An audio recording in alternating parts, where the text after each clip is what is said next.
Tempat Petani Bekerja. Episode 68 untuk teman-teman kelas 1. Halo teman-teman, aku Satria. Hari ini kita akan belajar bersama. Siapkan buku dan alat tulismu ya. Dan jangan lupa untuk minta didampingi oleh ayah, ibu, atau kakak kalian. Sebelum kita memulai kegiatan, kita berdoa dulu yuk. Berdoanya sesuai keyakinan masing-masing ya. Berdoa mulai.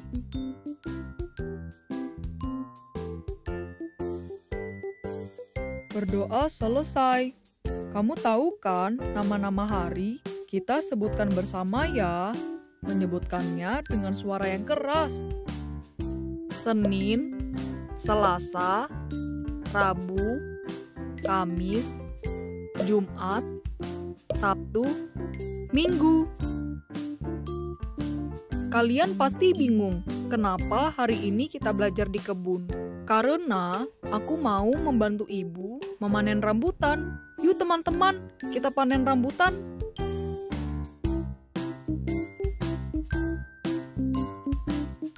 Ibu, aku bantu ya. Iya, tapi hati-hati, banyak semutnya ya. Kita harus berhati-hati. Di sini banyak semut. Teman-teman, ikut aku membantu ya. Iya, ini sudah musim panen rambutan, jadi rambutannya banyak. Dipetiknya yang sudah merah saja ya. Iya, Ibu. Coba lihat teman-teman. Ini rambutannya berwarna apa ya? Iya, warna hijau.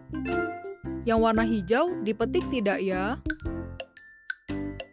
Iya, kita tidak boleh memetiknya karena belum matang.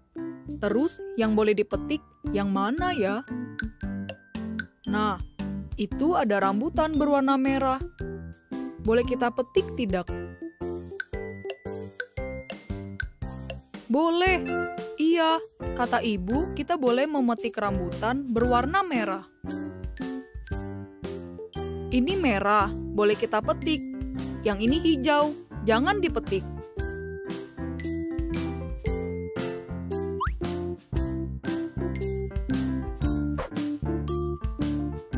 Rambutan yang kamu petik banyak sekali.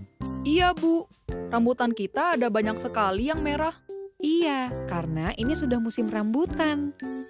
Jadi, cuma boleh dipetik saat musim rambutan ya, Ibu?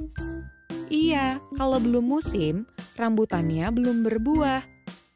Kita harus menunggu sampai berbuah dan matang. Yuk, sudah. Ini sudah cukup. Ayo kita pulang. Ayo, Bu.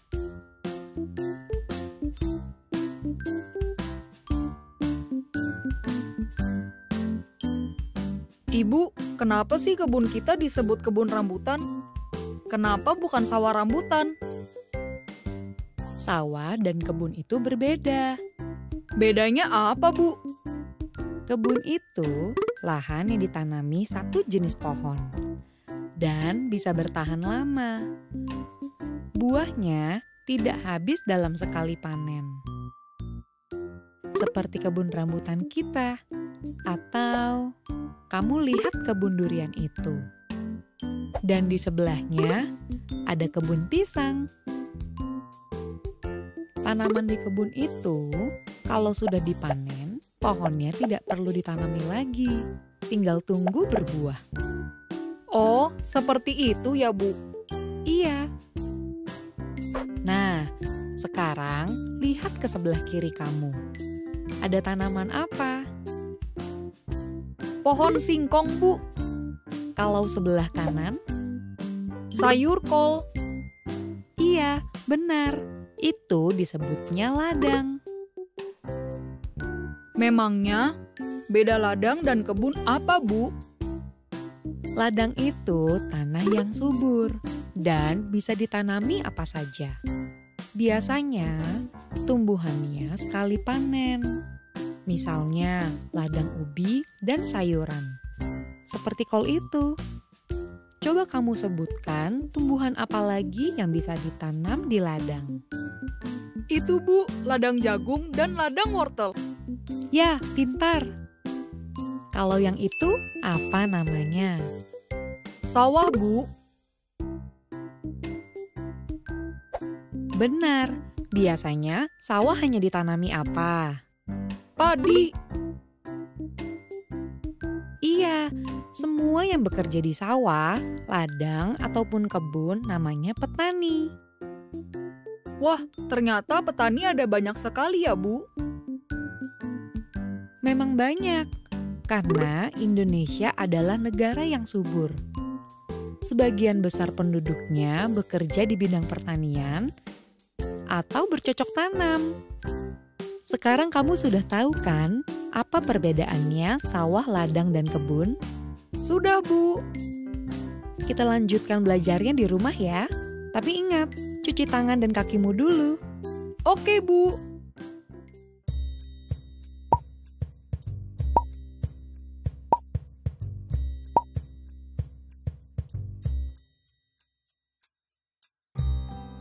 Teman-teman, lihat. Tanganku sudah bersih. Aku sudah mencucinya tadi. Kalian juga harus mencuci tangan sesering mungkin ya. Oh iya, aku punya buku cerita.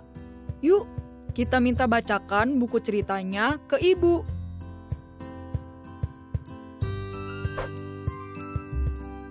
Ibu, tolong temani aku membaca buku cerita ini, Bu. Sini, duduk di samping ibu. Gambarnya apa nih? Ada anak perempuan lagi bermain. Bermain di mana? Di ladang jagung. Bongi dan jagung. Namaku Bongi. Aku menanam jagung pada awal musim tanam. Aku harus buru-buru. Biji yang ditanam ayah dan ibu sudah mulai tumbuh. Kawanan burung berdatangan memakan benih. Aku dan kucing-kucingku harus mengusir mereka. Hus, hus, jangan makan benihku. Beberapa hari kemudian, satu benih tumbuh. Kuberi nama si hijau. Kubacakan buku agar ia cepat tumbuh. Ketika si hijau haus, ia kusiram. Aku dan kucing-kucingku bermain petak umpet dengan si hijau. Kubawakan makanan baru untuk si hijau.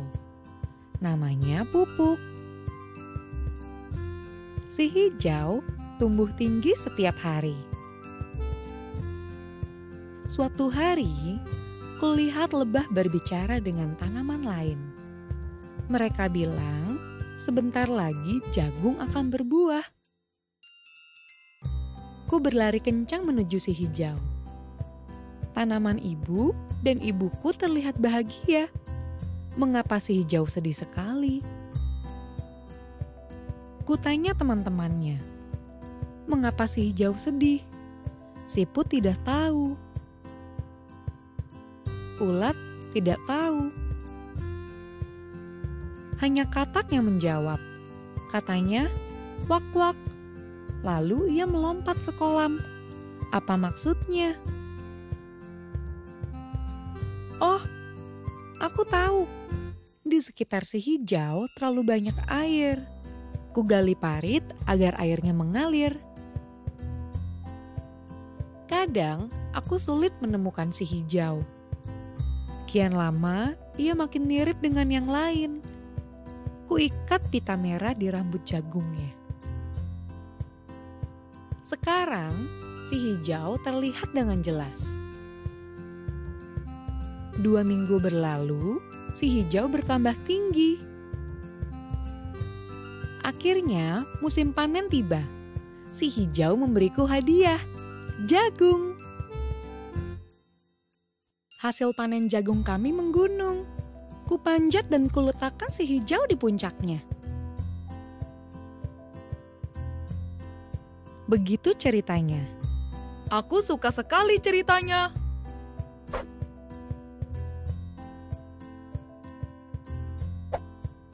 Coba kamu kasih tahu ibu, ada siapa saja di cerita tadi? Ada anak perempuan. Namanya siapa? Ingat tidak? Yang tadi ada di judul. Bongi. Iya, terus ada siapa lagi? Ada si hijau. Ada lebah. Lalu ada siput. Ulat. Dan ada katak. Iya, lalu bagian mana yang kamu suka? Aku suka saat panen jagung. Anak perempuan itu diberi hadiah jagung oleh si hijau. Lalu jagungnya ditaruh paling atas. Iya, anak perempuan itu dan si hijau bersahabat. Terima kasih sudah membacakan aku cerita. Iya, Nak.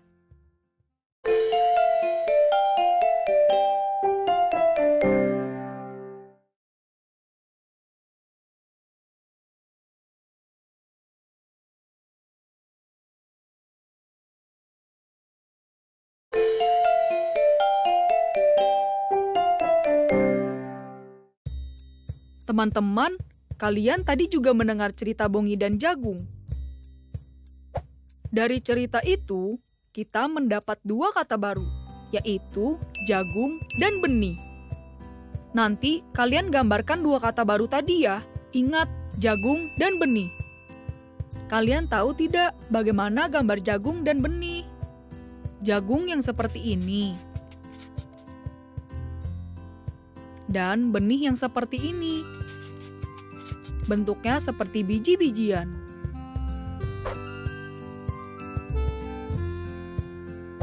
Setelah itu, kalian gambarkan juga tempat petani bekerja. Coba kita sebutkan bersama yuk, di mana saja tempatnya. Sawah, kebun, ladang. Setelah digambar di buku kerja masing-masing, kalian tulis apa yang dihasilkan dari petani di ladang tersebut. Kalian bisa mengerjakannya nanti setelah kita membaca 5 kata. Kita baca bersama yuk ke 5 kata ini.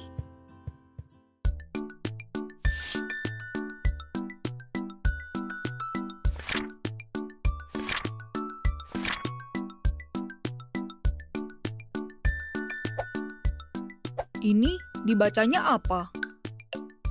Berapa. Dibacanya berapa. Kalau ini, ingin. Dibacanya ingin.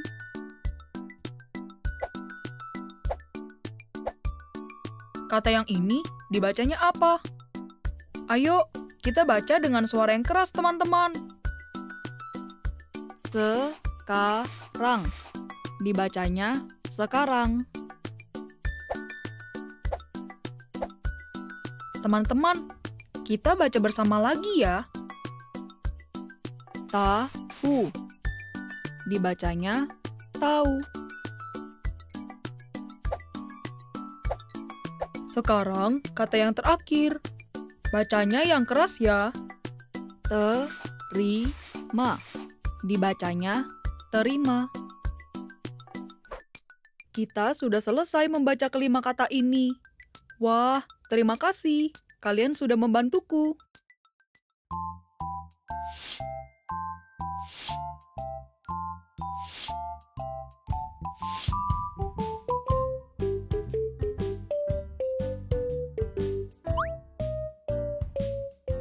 Teman-teman, aku punya uang koin yang diberi ibu kemarin.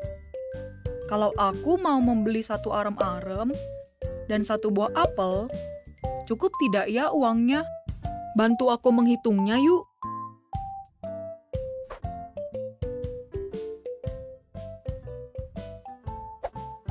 Satu buah arem-arem harganya Rp400. Satu buah apel harganya Rp500. Rp400 ditambah Rp500 berapa ya? 0 ditambah 0 sama dengan 0. 0 ditambah 0 sama dengan 0. 4 ditambah 5 sama dengan 9. Jadinya Rp900. Uang aku Rp1.000. Jadi, kalau aku membeli arem-arem dan apel seharga Rp900, berarti Rp1.000 dikurang Rp900 sama dengan Rp100. Masih ada kembalinya Rp100. Teman-teman, kalian juga bisa menjumlahkan nilai uang seperti aku tadi kan?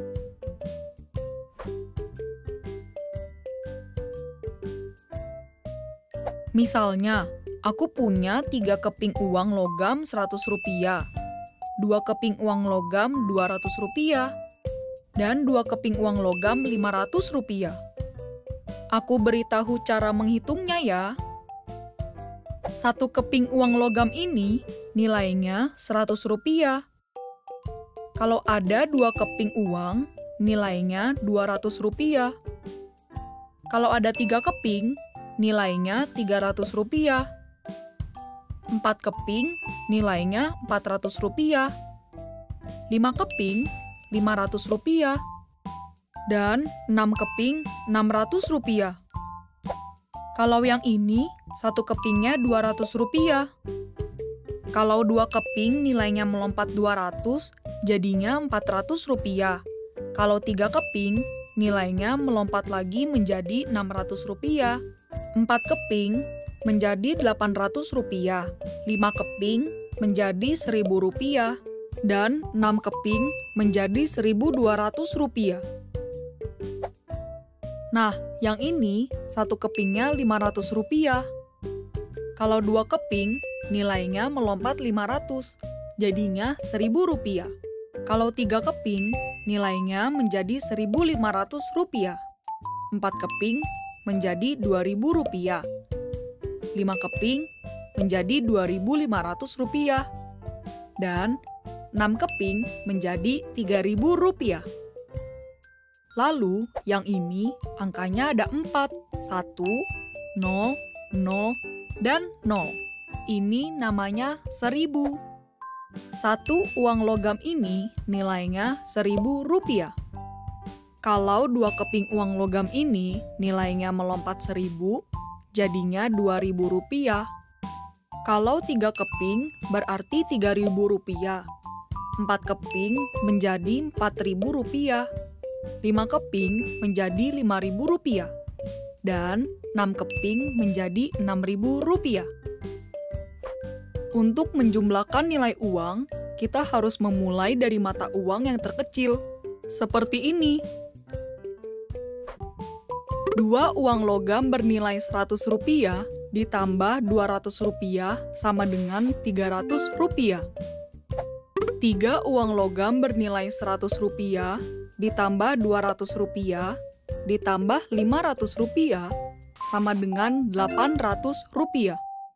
4 uang logam bernilai Rp100 ditambah Rp200 ditambah Rp500 ditambah Rp1.000 sama dengan Rp1.800.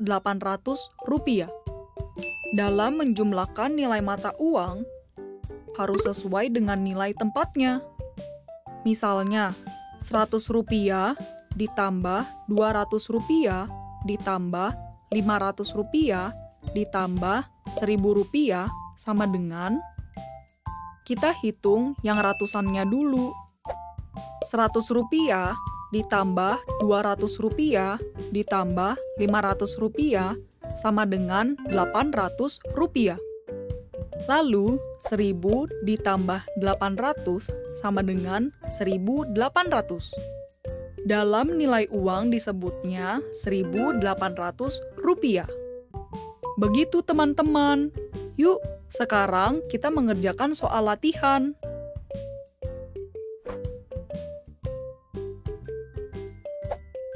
Untuk menjadi Rp1.000, kita membutuhkan berapa keping uang logam Rp100? Uang logam Rp100 kelipatannya 1. Untuk menjadi Rp1.000, kita membutuhkan 10 keping. Berikutnya, untuk mencapai Rp1.000, kita membutuhkan berapa keping uang Rp200? Uang logam Rp200 kelipatannya 2. Untuk menjadi Rp1.000, kita membutuhkan 5 keping. Untuk mencapai Rp10.000 dengan uang logam Rp1.000, berapa uang logam yang kita butuhkan? Uang logam Rp1.000 kelipatannya 1. Untuk menjadi Rp10.000, kita membutuhkan 10 keping. Seperti itu cara menghitungnya. Mudah bukan? Nanti kalian mengerjakannya di buku tugas masing-masing ya. Setelah ini, kalian jangan lupa untuk mengerjakan soal latihan di buku tugas, lalu mengisi lembar refleksi. Dan ucapkan terima kasih kepada ayah, ibu, atau kakak yang sudah mendampingi. Satu lagi, ingat pesan ibu, 4M. Memakai masker saat keluar rumah, mencuci tangan sesering mungkin, menjaga jarak dengan teman-teman atau orang lain di dekat kita, dan menjauhi kerumunan. Selamat belajar ya!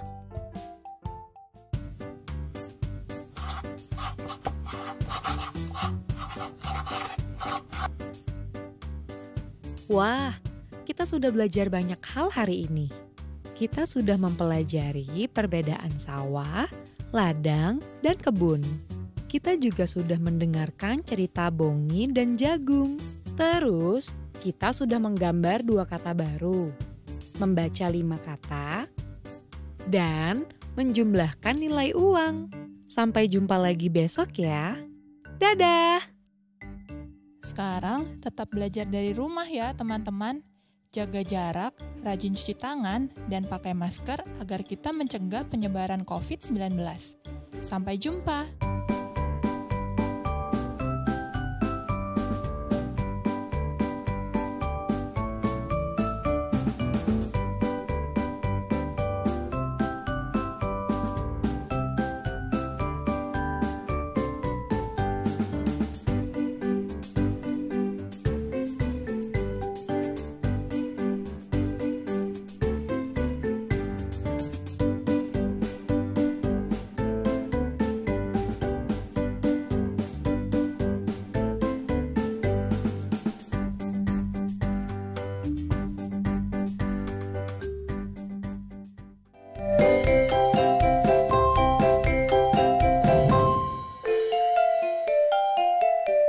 Sampai jumpa!